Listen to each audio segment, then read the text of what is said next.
bisnis raksasa atau korporasi yang mengelola jutaan hektar perkebunan. Kirakan total kekayaan yang mencapai 1.000 triliun kekayaan yang diperoleh dari industri perkebunan sawit ini. Namun kita lihat kewajiban itu yang belum dipenuhi terhadap perlindungan buruh.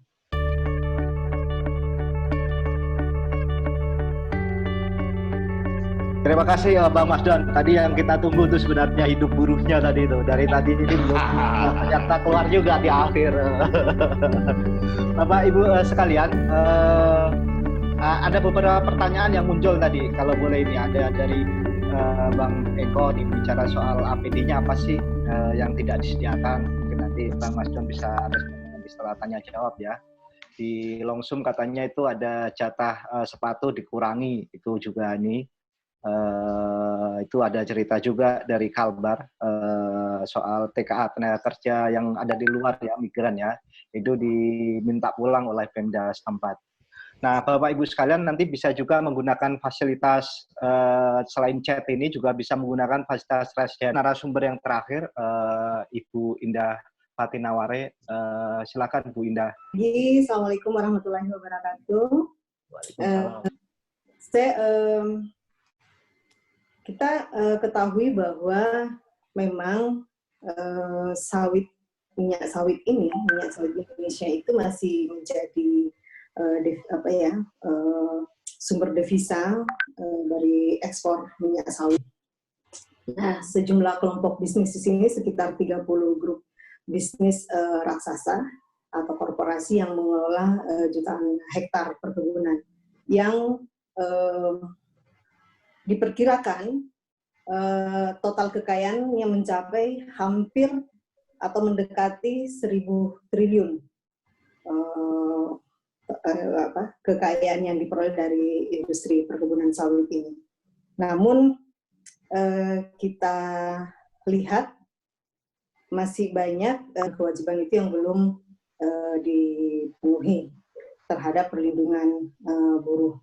Nah, kalau kita menggunakan sawit, ini kan ada hubungan kerja ya, ada hubungan kerja langsung dan juga ada hubungan kerja tidak langsung. Nah, hubungan kerja tidak langsung itu yang melalui pihak ketiga seperti outsourcing individu dan juga outsourcing perusahaan atau biro jasa atau agen. Yang hubungan kerja langsung itu ada karyawan, ada buruh harian tetap, ada buruh harian lepas.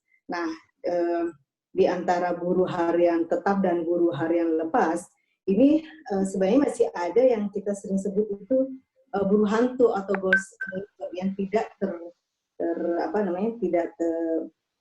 dia bekerja membantu bekerja di dalam perkebunan dalam ini tapi tidak mendapatkan upah langsung dari perusahaan itu sendiri karena kerjanya itu memang dia membantu buruh tetap ataupun buruh harian lepas. Ini menjadi sebenarnya yang di samping memang buruh tetap maupun BHN ini sudah menjadi ada persoalan besar yang dihadapi dan juga ada tantangan besar terhadap perlindungan dan pemenuhan hak-hak mereka.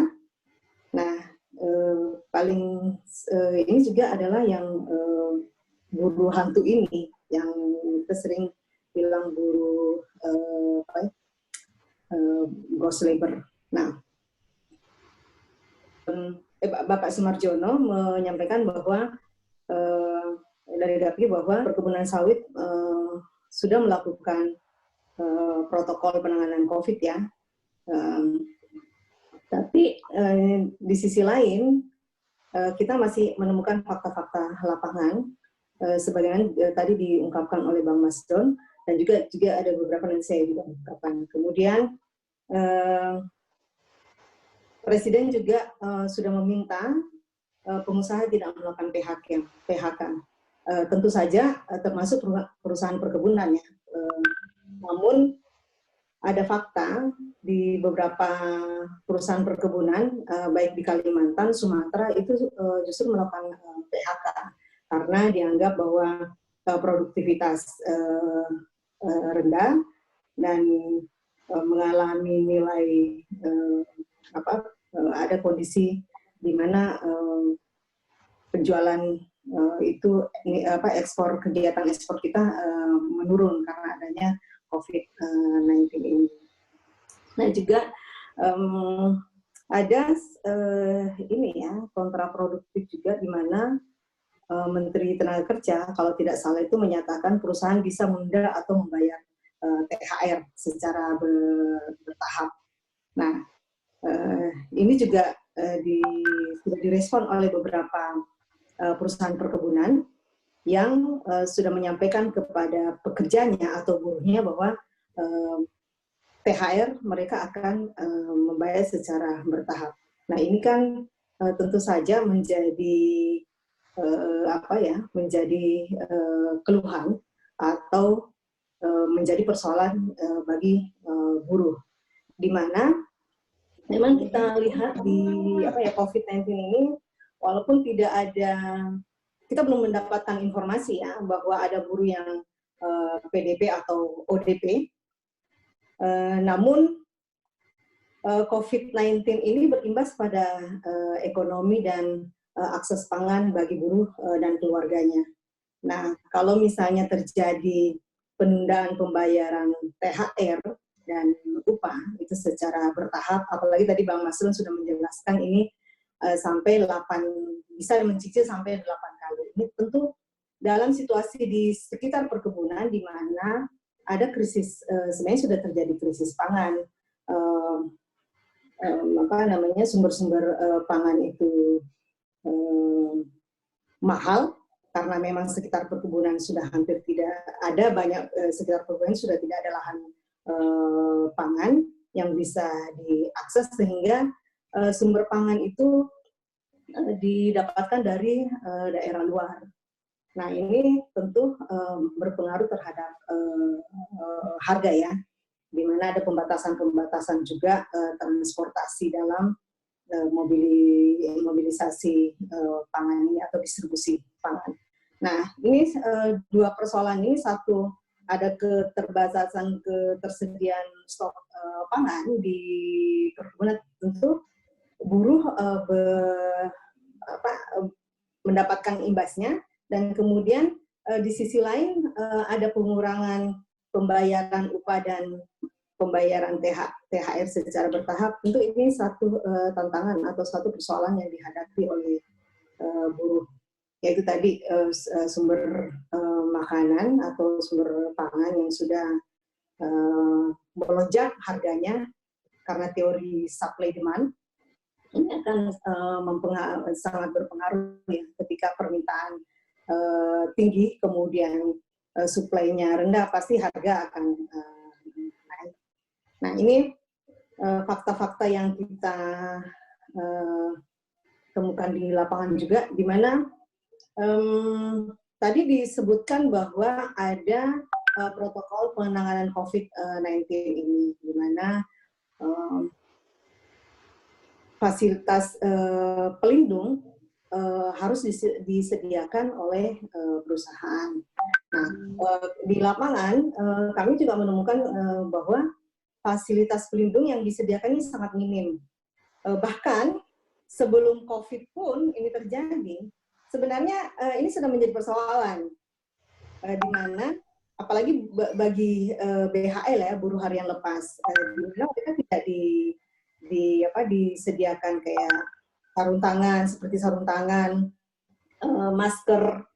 Jadi jauh sebelum COVID ini, APD ini dan alat keselamatan kerja, alat keselamatan kesehatan kerja itu sudah sangat sebenarnya sudah ini ya, sudah terjadi.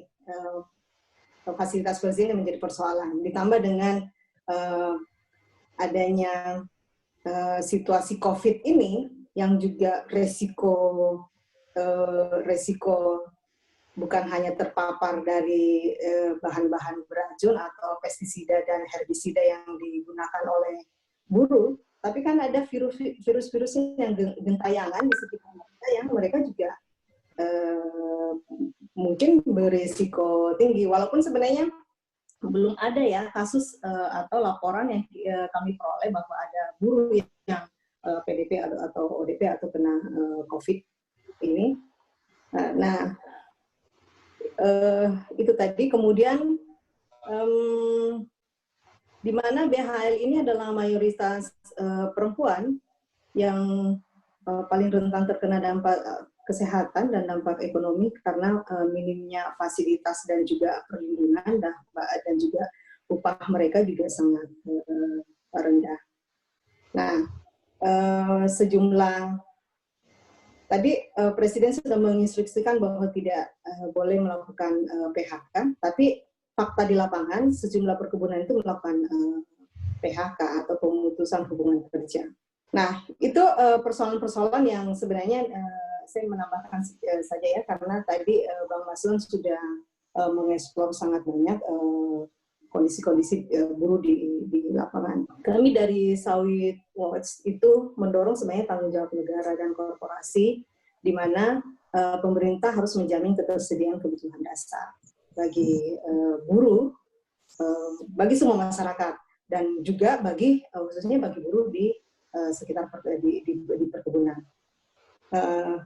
Kami juga mendorong bahwa perusahaan tidak melakukan PHK, perusahaan betul-betul melakukan mengimplementasikan ya protokol penanganan COVID-19 ini untuk semua buruh tanpa memandang status hubungan kerja.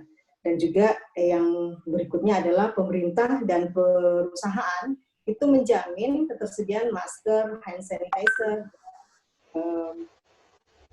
yang standar-standar kebutuhan yang pelindung bagi mereka, termasuk disinfektan ya.